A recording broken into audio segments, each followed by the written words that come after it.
Hey guys, it's Merce. Welcome back to Harpies in the Trees, where I review horror books with a supernatural focus.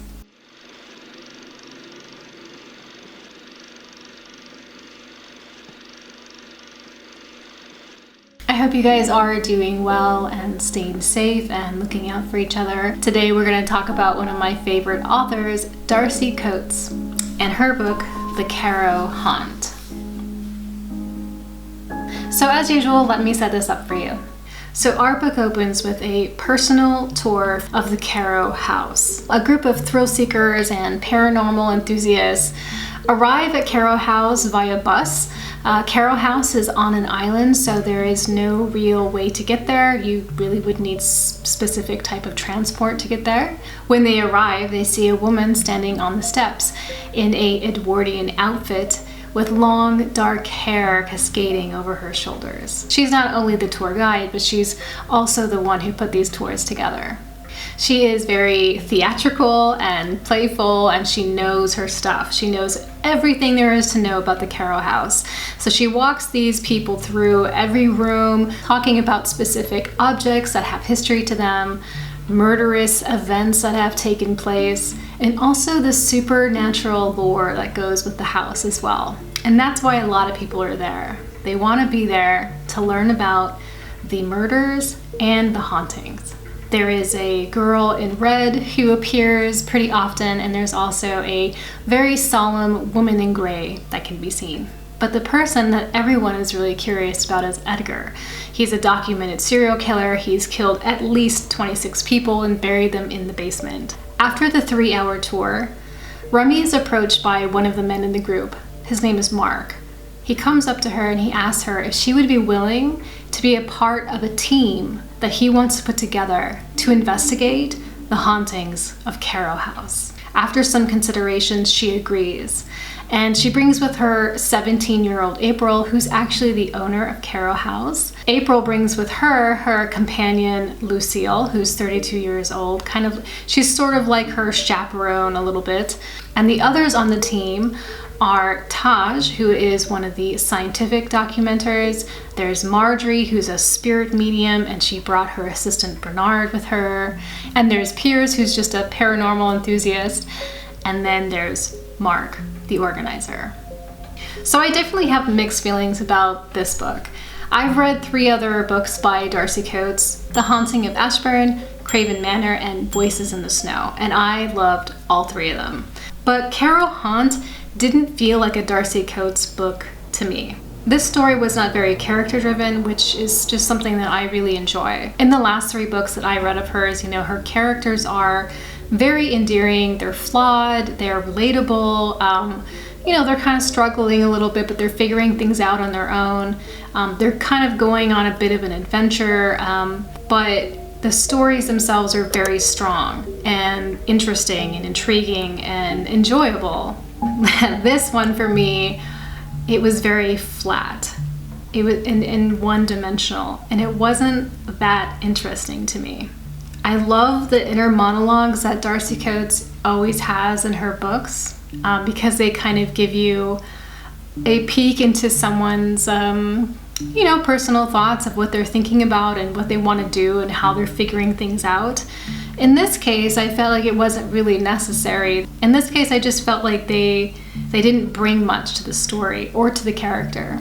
And for the main character, Remy, she was a bland banana. Like, I don't know how else to say it. Just very flat, very bland, very uninteresting to me. Marjorie and April and Taj, I think, were the 3 characters that had a pulse, that had some life to them. Marjorie is like this medium. She's like 100 years old, but she's like sassy and salty, and she knows her stuff, and she definitely had moxie. Just like April. April had a lot of moxie and enthusiasm, and she was just very alive. And Taj, Taj's character, I think you really got a sense of who he was very clearly, and that made him fully formed in my mind. But the 2 main characters, which were Remy and Mark, they were faceless for me. There was a romance here that it wasn't insta love or anything like that, but it was bland. It was just bland. I did enjoy the seances, and I did enjoy like when they're looking through footage and they're trying to find any anomalies or anything that's going wrong. Besides a video recording equipment and an EMF reader, they didn't have any other equipment. If you love ghost hunting shows as much as I do, you know that there's a ton of gear out there. And yes, a lot of it is not scientific, but like for a story, it doesn't really matter. But I was just hoping to see, you know, more gear, you know, besides just your kind of basic tools, which is a recorder and an EMF. You know, there's like spirit boxes, there's the Oculus, there's the LED grid that you can do, there's an infrared camera, there's the Kinect. You know, they didn't even have EVPs in here, and I was like, why? You know, because EVPs can be really creepy and really interesting and kind of give you some more information that might really creep you out. So, you know, it's like, where is the research for that? This is 100% a ghost story. It's totally supernatural, and I am so down with that. But there just wasn't enough atmosphere. There was no tension. There was like one scene that was a bit creepy, but there wasn't much for me. Events kind of went back and forth. There was no, like I said, there was no tension. So it was just kind of like, here's this thing, and here's this thing, and here's that thing, but it didn't really scare me. Or, you know, I mean, Darcy Coates isn't scary. She's not like one of those horror writers you're going to be like, you know, you read to be horrified or scared or like question your own humanity. You know, you're reading it for the pleasure of just reading a really good ghost story, a really good story. But in this case, it just felt, I just don't know. It just didn't have a flow. It didn't have a,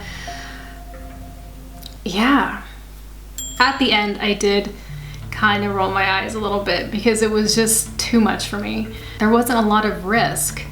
So when the ending is kind of all tied up together, it just felt like nothing happened. However, it was the first chapter that really kept me going, because the first chapter was 100% a Darcy Coates book. Like, it just had the feeling and the mood and the atmosphere. It was so fun to take this tour.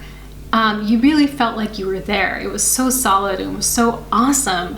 And it was so cool because Remy was just really reveling in her character of being this Edwardian host. And she was like really just hamming it up, you know, in a really good way. And it was just so fun. You know, it gave me kind of like this excited feeling. I just couldn't wait to get into this book because I was like, oh, this is such a great introduction, you know, to be completely walked through the entire house and told all of the, you know, bloody history. And it was just so cool. It just set it up to be so creepy.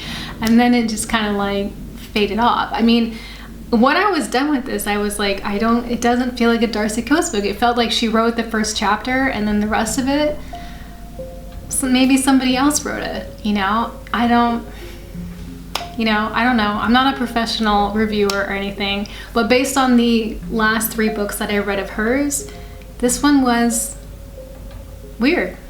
It just was weird. I'd say that it was, you know, it was an okay read. I don't think that this would be a book that I would recommend to someone, if, you know, in the sense of like, because I'm always like, oh, Darcy Coates, you know, I love her so much and her books are so awesome.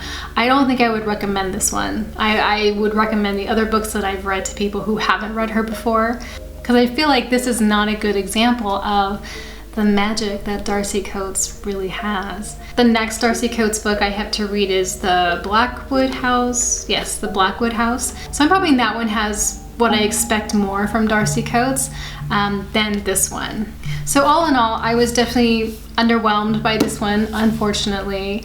So my score for this was 43 points out of 114, and that for me is a 3-star read. So let me know what you guys think about this one. So, you know, sometimes when I read a book and I don't like it, I'm like, God, you know, maybe I just missed everything or something, you know, like maybe I just didn't get it. So let me know what your thoughts were. So that was my review for Carrow Haunt by Darcy Coates. So thank you so much for spending your free time with me this evening. I really appreciate it. If you like this video, please like and subscribe, and you can hit that bell notification if you want to know when I post a new video. You can also follow me on Instagram at Harpies in the Trees. Stay safe out there, watch out for each other. We're all in this together, and I'll see you next time.